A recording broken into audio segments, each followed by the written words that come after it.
the tide, well, the river itself will actually rise and fall by about 8 meters during the day.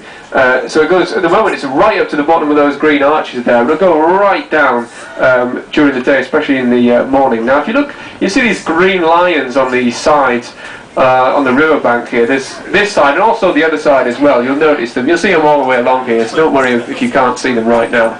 But there's green lions and they've got rings in their mouths. People on the right there will be able to see them coming up here as well. Green lions with rings in their mouths. Now this is the marker for the maximum height of the River Thames. Now the river comes all the way in from the sea. It's a tidal river, which is why it rises and falls so much. And it's a very strong current. And it's said that if the lions drink, then London will sink.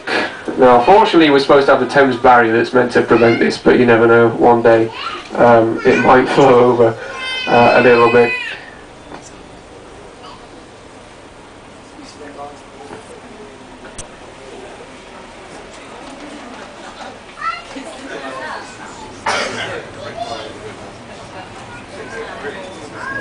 So, turn around now. We've got the London Eye, of course, on our right. London Eye, 135 metres tall. That makes it the second highest observation wheel in the world. Second only to one in Singapore, the Singapore Flyer. It's actually built on top of a building, so a lot of people say that could be cheating.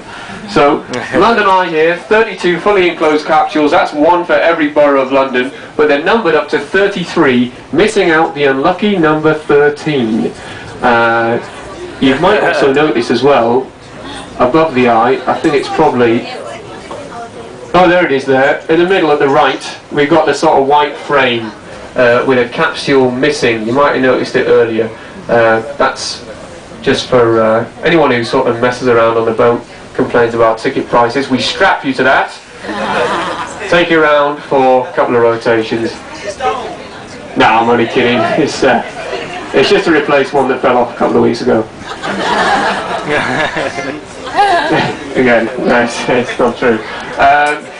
Well, what they're doing is they're taking one off every 6 weeks and they're replacing them with, they're going to have sort of swanky high technology in there, flat screens, Wi-Fi.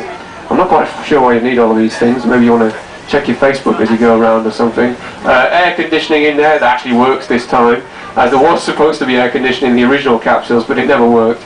All in time for the London Olympics in 2012. Now the Eye, it's been really successful. Last year they made around £38 million worth of profit, just last year alone.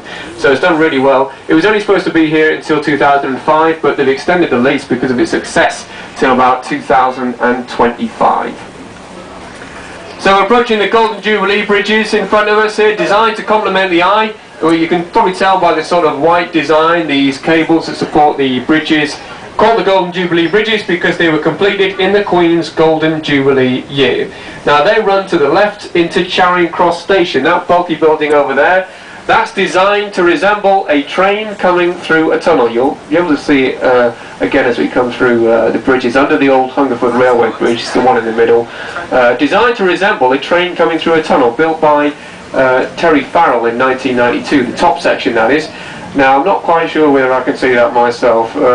Most people think it looks more like a toaster or a jukebox, like one of those old Wurlitzer machines. In fact, some kid was on the other day, he said he thought it looks like Batman's head, which is a rather more